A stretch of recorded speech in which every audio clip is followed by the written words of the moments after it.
Cinema అంటే ఎంత పిచ్చి అంటే, గురుజీ నాకు కొడుకు పుడితే 7th క్లాస్తో చదువు ఆపేసి క్లాప్ ఇచ్చేస్తాను, డైరెక్షన్ డిపార్ట్మెంట్లో పెట్టేస్తాను.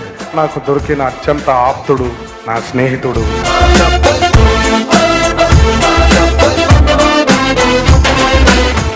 ఆ షాక్ షూటింగ్ అప్పుడు ఎలా చూసానో, ఎలా ఉన్నాడో మనిషి, షాక్ ఫ్లాప్ అయిన తర్వాత మనిషి ఎలా ఉన్నాడో, మిరపకాయ గబ్బర్ సింగ్ హిట్ అయిన తర్వాత కూడా అలాగే ఉన్నాడు మనిషి, ఎంత కూడా తేడా లేదండి. పవన్ కళ్యాణ్ బెస్ట్ సినిమా, అద్భుతమైన సినిమా హరీష్ శంకర్ అందించాడు.